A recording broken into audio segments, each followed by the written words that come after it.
नमस्कार, मैं doctor Shailendra Kumar Singh, head department of teacher education, DPBS college Anupshahr. आज मैं एक नए टॉपिक के साथ में आपके बीच में हूँ। आज का हमारा टॉपिक है माइक्रो टीचिंग, सूक्ष्म शिक्षण।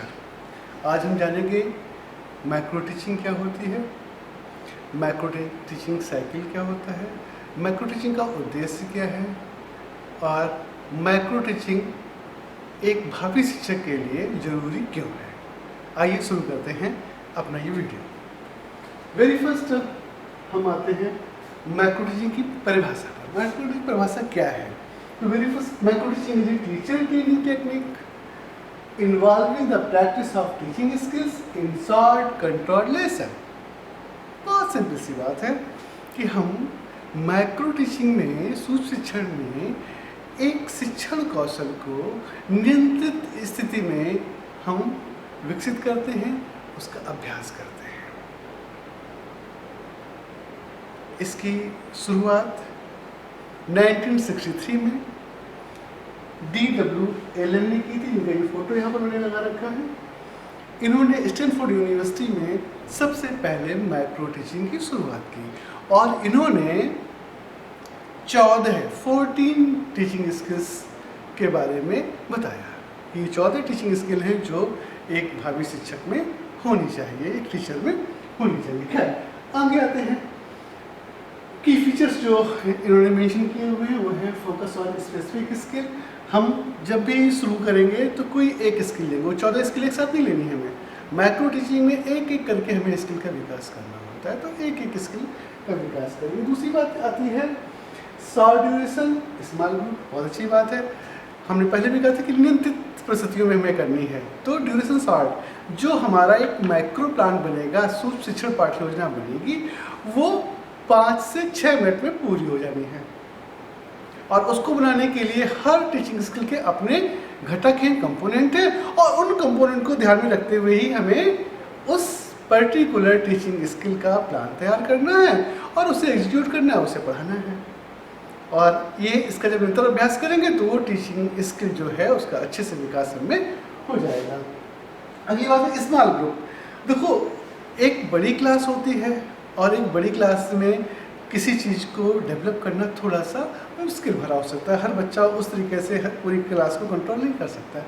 तो इसमें बड़ी अच्छी बात है कि 5 से 10 बच्चे बैठे हुए हैं, 12 बच्चे बैठे हुए हैं, और वो बच्चे भी कौन से हैं? वो अपने ही साथी हैं, जो प्रशिक्षु हैं, जो B.Ed ट्रेनी हैं या B.Ed के ट्रेनीज़ हैं, उनके ही अपने साथी में से एक जो है उसमें टीचर बन के पढ़ाएगा और दूसरे जो है उसमें एक विद्यार्थी की भूमिका का निर्वहन करेंगे। तो एक छोटा सा ग्रुप है और उस ग्रुप को अपने ही साथी पढ़ा रहे होते हैं शिक्षक के रूप में।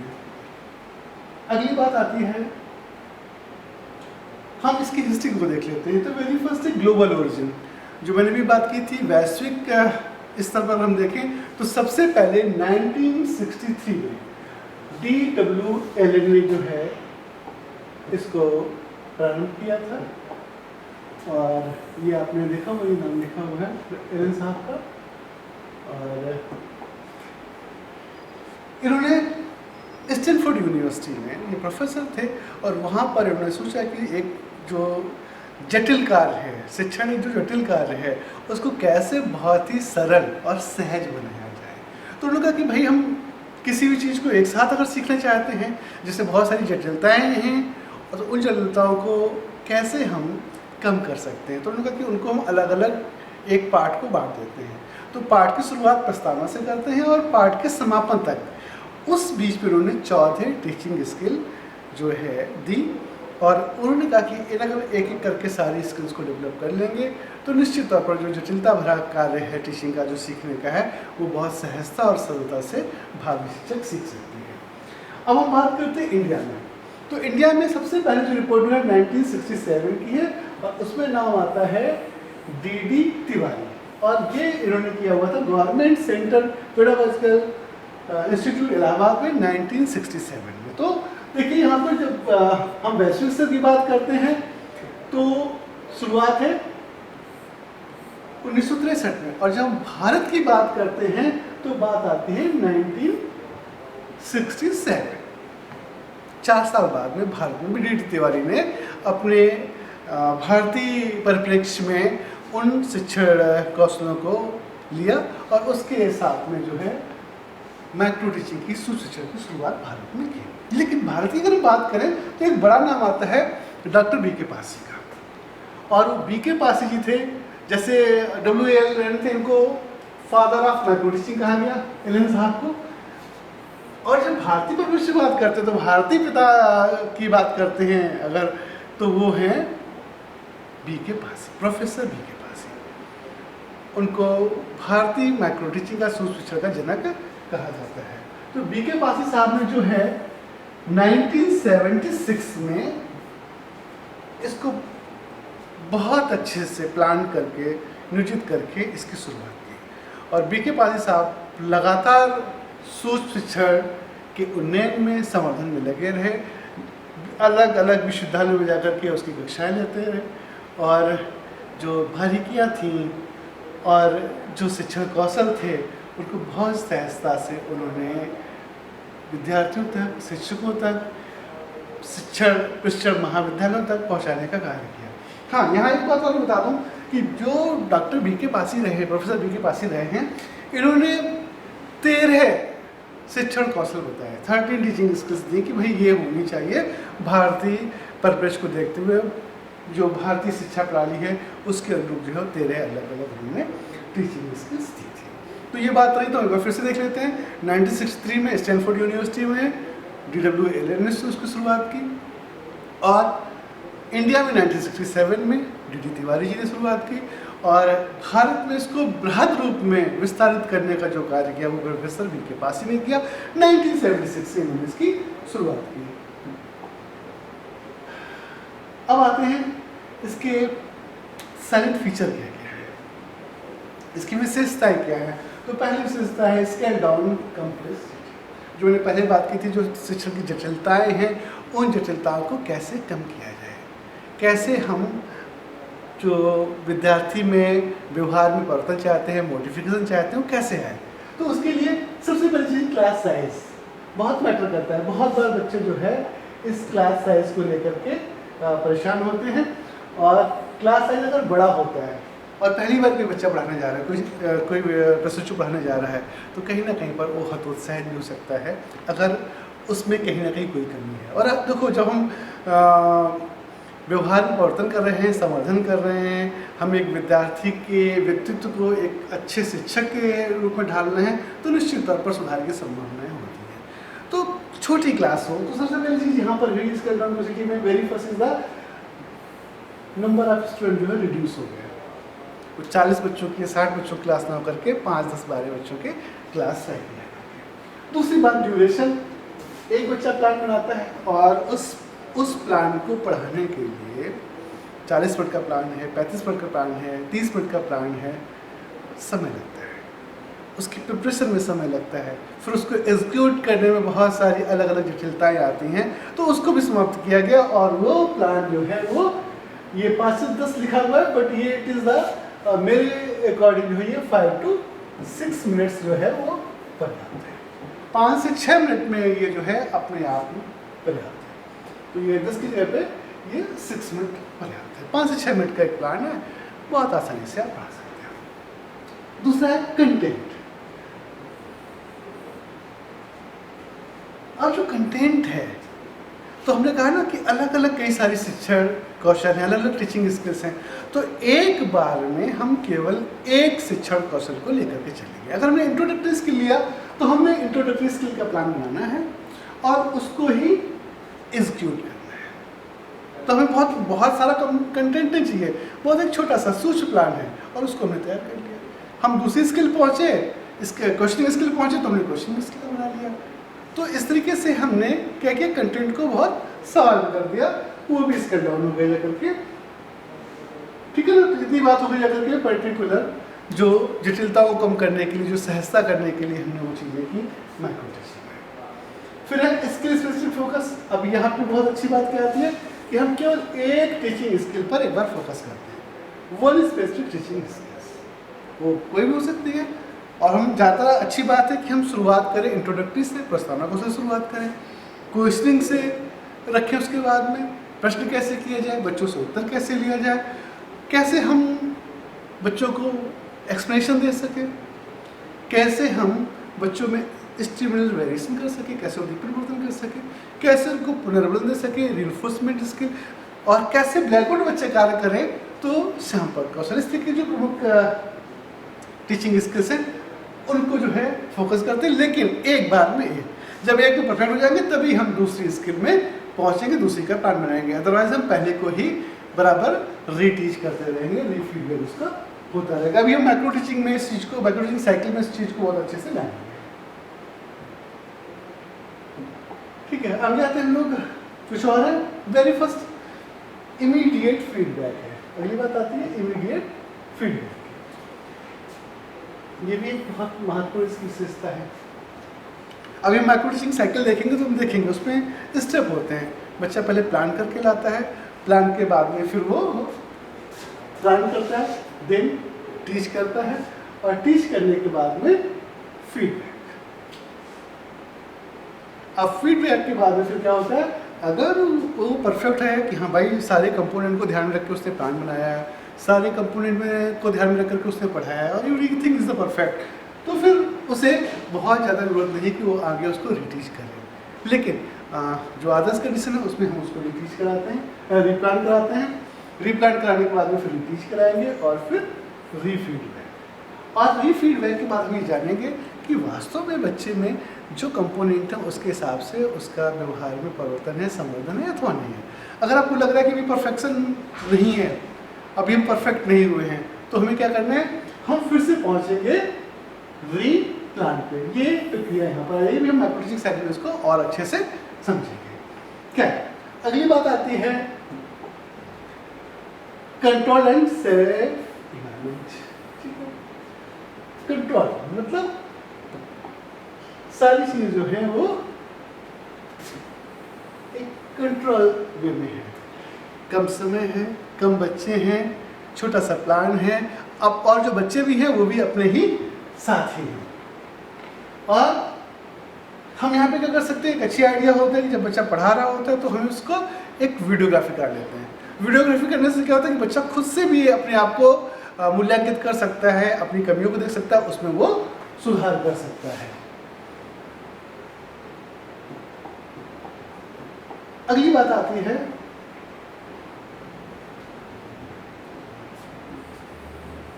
हाईली इंडिविजुअलाइज्ड, व्यक्तिगत है। एक बच्चा जो जिस हिसाब से सीख रहा है, जिस गत से सीख रहा है वो उस गत से सीख रहा है, जो दूसरा कोई ट्रेनिंग है वो अपने हिसाब से सीख रहा है। इसमें कोई वो ये नहीं है कि नहीं एक कर लेगा तो दूसरा फिर रुका रहेगा, नहीं। एक अगर परफेक्ट हो गया तो दूसरी स्किल में चला गया, वो दूसरी में हो रहा है, फिर तीसरी में हो रहा है। और एक बच्चा ऐसा है जो बार बार जो है परफेक्ट नहीं हो पा रहा है, तो वो अपना बार बार रीटीच करके फीडबैक पे आता जा रहा है। तो इसमें व्यक्तिगत चीज़ें जो हैं उस हिसाब से रहेगी। कोई ऐसा नहीं कि नहीं सभी को एकदम एक के पास करके फिर दूसरे में जाना, दूसरा परफेक्ट हो गया तो तीसरे में जाना, नहीं। जो बच्चा जिस स्किल में परफेक्ट हो जा रहा है उसका वो नेक्स्ट स्किल में अपने आप पहुंच जाएगा, उसको प्लान बनाना है। अगली बात आती है कौन कौन सी ऐसी स्किल्स हैं जो निश्चित तौर पर हमें बेसिक रूप से सीखनी चाहिए। चलिए, तो वेरी फर्स्ट आते हैं हम लोग, एक स्किल है। सबसे पहले तो एक यहाँ पर रह गया है इंट्रोडक्टरी स्किल की और बात कर सकते हैं। इंट्रोडक्टरी स्किल की बात करते हैं, इसको हम हिंदी में प्रस्तावना कौशल भी कहते हैं।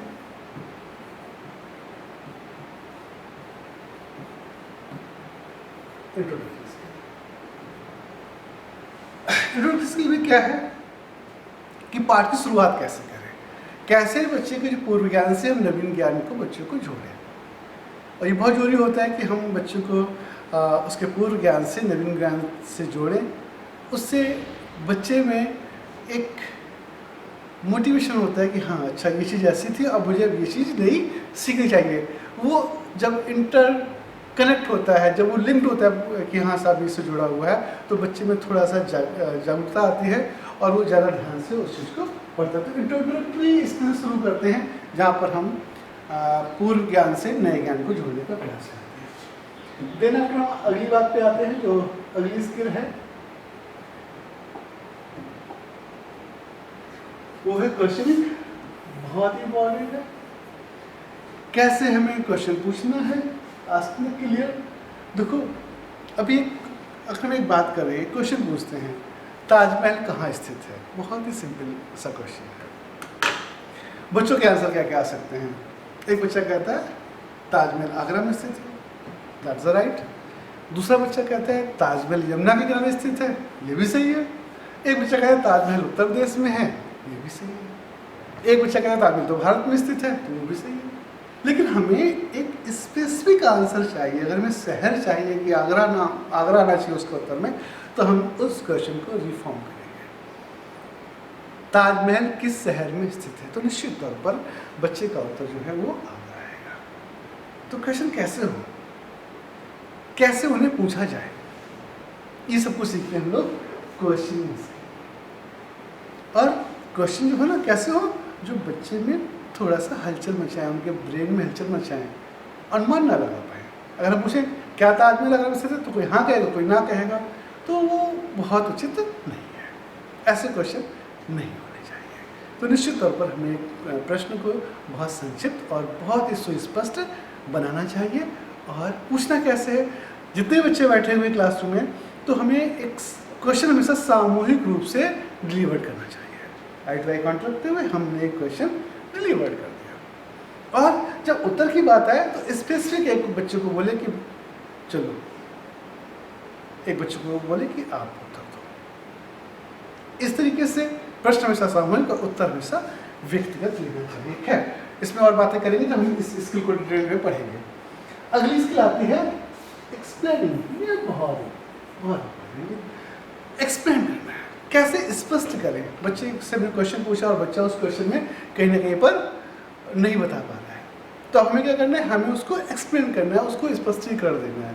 तो स्पष्टीकरण देने में क्या करेंगे कि हाउ कैन, क्या क्या स्किल्स होनी चाहिए, कितने स्पष्ट रूप से हम उस चीज़ को रखें, कैसे बहुत सरल उदाहरण लें, क्योंकि उदाहरण बहुत महत्वपूर्ण होते हैं किसी चीज़ को समझाने के लिए। तो उदाहरण कैसे हो, जो बालक की दैनिक जीवन से जुड़े हुए। तो ऐसे उदाहरणों को हमें समावेशित करना चाहिए।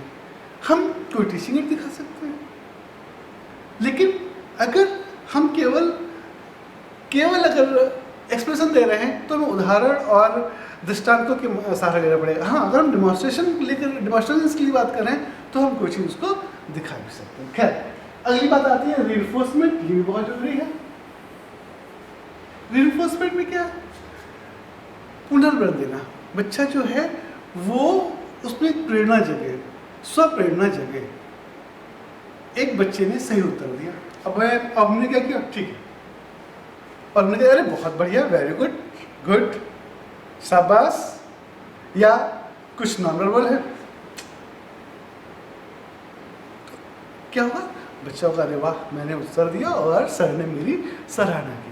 सेल्फ प्रेरित होगा और अच्छे से पढ़ेगा और अच्छे से आंसर करेगा और अच्छी अंतःक्रिया जो है क्लास में बढ़ाएगा, इंटरेस्ट उसका बढ़ेगा। ठीक है, अगली बात आती है स्टूडेंट वेरिएशन। ये भी बहुत इंपॉर्टेंट है।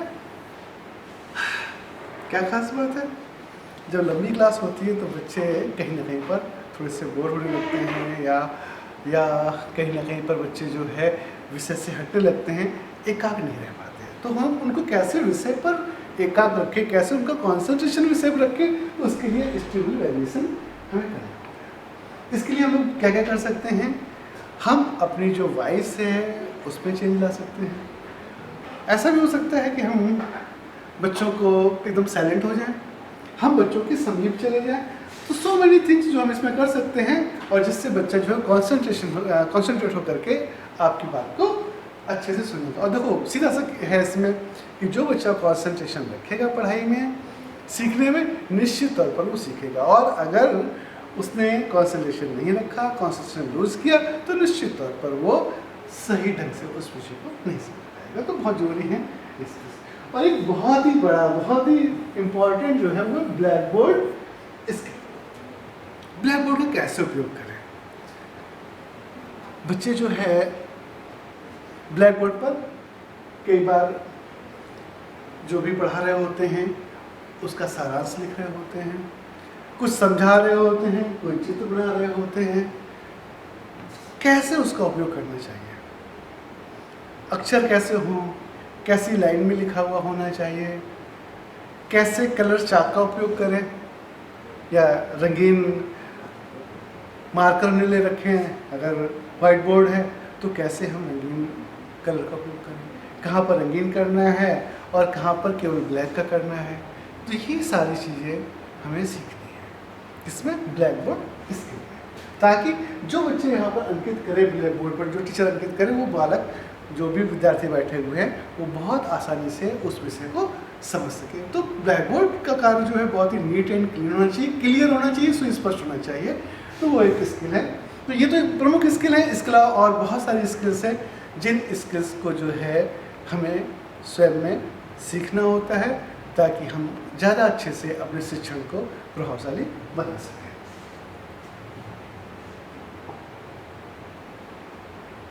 अब एक बहुत महत्वपूर्ण टॉपिक है, कई बार ये एग्जामिनेशन में भी आता है, माइक्रो टीचिंग साइकिल। और माइक्रो टीचिंग साइकिल का कुछ ड्यूरेशन भी फिक्स किया हुआ है।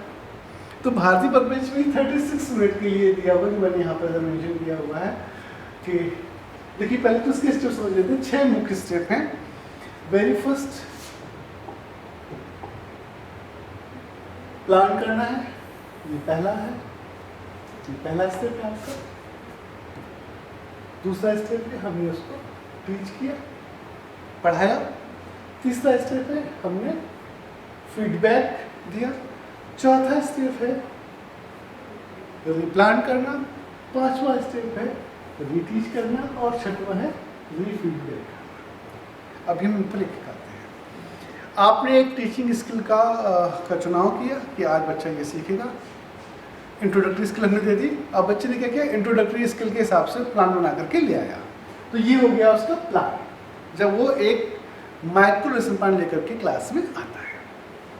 अब उसको मिलते हैं 6 मिनट टीच करने के, 6 मिनट उसको मिल रहे हैं इसको पढ़ाने के लिए। 6 मिनट में उसने प्लान को वहाँ पर एग्जीक्यूट किया, और जो भी कंपोनेंट हैं उस स्किल के उन्हीं को ध्यान में रखते हुए प्लान बनाया गया था, पाठ्यक्रम बनाई गई थी, और उसी को ध्यान रखते हुए आप हमें पढ़ाना है। तो हमने क्या किया, टीच किया। अब टीच करने पे हमें यहाँ पर क्या है, एक तो वीडियोग्राफी होनी चाहिए, जो आइडियल कंडीशन है बच्चे के, उसकी वीडियोग्राफी हो रही है, और बच्चे के सामने फ्रंट पर जो है उसके सुपरवाइजर क्लास में पीछे बैठे हुए हैं, जो भी विषय के एक्सपर्ट हैं, विशेषज्ञ हैं, वो बैठे हुए हैं, और वो आपके पढ़ाने के तौर तरीकों को उन घटकों के अनुरूप देख रहे हैं। वीडियोग्राफी भी हो रही है। अब अगली बात आती है फीडबैक की। एक तो सेल्फ फीडबैक ये भी कर सकते हैं कि आपने वीडियोग्राफी खुद से देखी और आपने देखा कि जो कंपोनेंट्स बताए गए थे पर्टिकुलर टीचिंग स्किल में, उन कंपोनेंट के हिसाब से हमने कितना सही पढ़ाया है। अगर हमें कुछ अपनी कमियां लग रही हैं तो हम उन कमियों को दूर कर सकते हैं। अदरवाइज अगली बात आती है, जो आपके टीचर हैं, जो आपके सब्जेक्ट सुपरवाइजर हैं, वो क्या करेंगे, वो आपको फीडबैक देंगे कि आपने ये चीज़ें तो ठीक की हैं, अच्छी की हैं, और अभी इन चीज़ों में, इन बिंदुओं पे, इन कंपोनेंट पे हमें सुधार दिखाई पड़ रहा है, इनमें आप सुधार कर सकते हो, इन्हें और बेहतर बना सकते हो। तो उन फीडबैक को आपने ध्यान में रखते हुए, अब ये फीडबैक 2 स्तर पर हो सकती है, बहुत यहाँ पर ध्यान देने की जरूरत है। पहला फीडबैक तो इस तरह हो सकता है प्लानिंग के स्तर पर। फीडबैक में 2 चीज़ें हैं। एक तो फीडबैक हो सकता है कि हमारा जो है वो प्लान कैसा है, और दूसरा हमारा हो जाएगा कि हमने टीचिंग कैसे की है। हम 2 स्तर, प्लान और टीच। ठीक है, तो मैं फिर से बोल देता हूँ ताकि क्लियर हो जाए आप लोगों को बेहतर तरीके से। 2 चीजें हैं, एक तो प्लान और दूसरा है टीच। टीचिंग का बेटर है। फीडबैक हमें 2 स्तर पर मिला कि अगर हमें प्लान में सही करना है तो हम रिप्लान करेंगे, और रिप्लान में 2 स्तर पर है, एक तो प्लान बनाने के हिसाब से और दूसरा पढ़ाने का भी नियोजन कि अब हमें ये चीज़ें ध्यान में रखनी और ऐसे पढ़ाना है। तो हमने यहाँ पर रिप्लान किया। रिप्लान करने के बाद में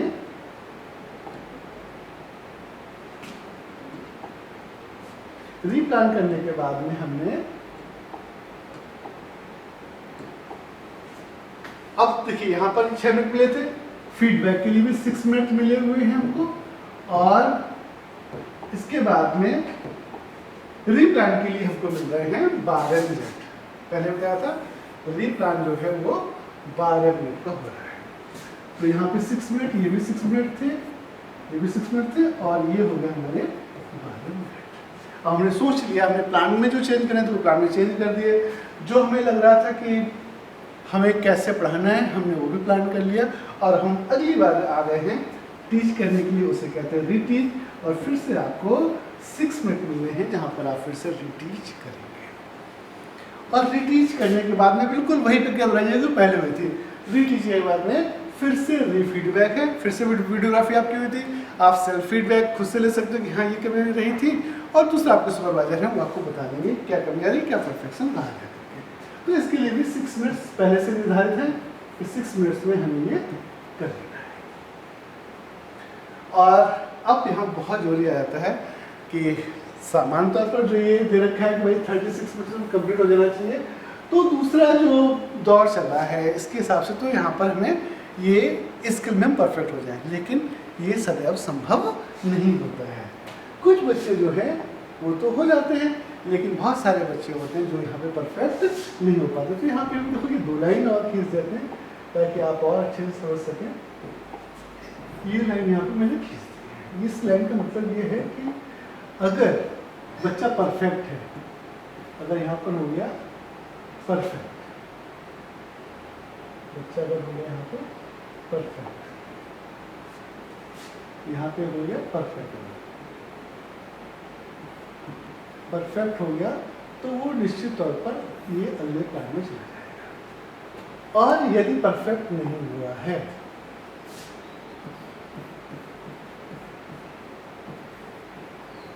ना परफेक्ट,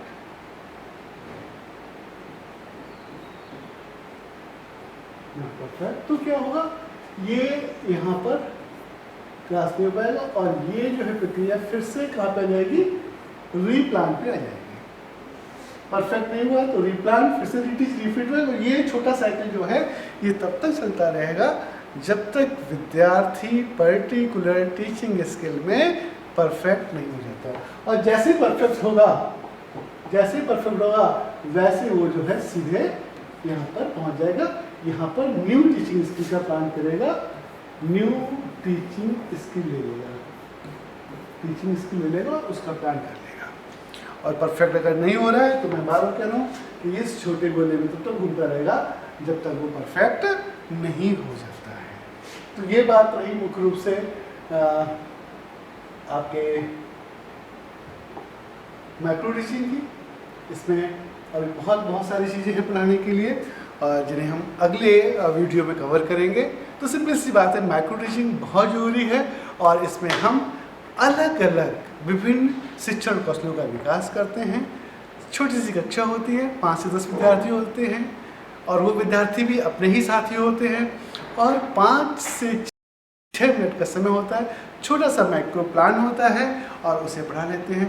जैसे ही हम उस स्किल में हमें 6 स्टेप फॉलो करने होते हैं, प्लान, टीच, फीडबैक, रीप्लान, रीटीच और रीफीडबैक। इस चक्र से होते हुए हम एक पर्टिकुलर स्किल में परफेक्ट हो जाते हैं। उसके बाद में हम दूसरी स्किल का चयन करते हैं। जैसे इंट्रोडक्शन स्किल हमारी परफेक्ट हो गई तो हम फिर क्वेश्चनिंग स्किल में पहुंच गए, और उसमें भी इस तरीके से आपको एक माइक्रो प्लान बनाना है। हाँ, वो माइक्रो प्लान अलग होगा पहले स्किल से, क्योंकि हर टीचिंग स्किल का माइक्रो प्लान अलग है और उसके कंपोनेंट अलग हैं। उन कंपोनेंट को ध्यान में रखते हुए हमने फिर से एक प्लान बना लिया, और प्लान बना के फिर पहुँच गए। फिर से वही हमारा टीच, फीडबैक, रीटीच, रीफीडबैक, ये प्लानिंग, ये सब कुछ चलता रहेगा। और निश्चित तौर पर हमने अगर अच्छे से माइक्रो टीचिंग कर ली तो हमें टीचिंग की बहुत सारी जो बारीकियां हैं वो हमें आ जाएंगी, हमारे व्यवहार का मॉडिफिकेशन हो जाएगा। धन्यवाद, थैंक यू वेरी मच।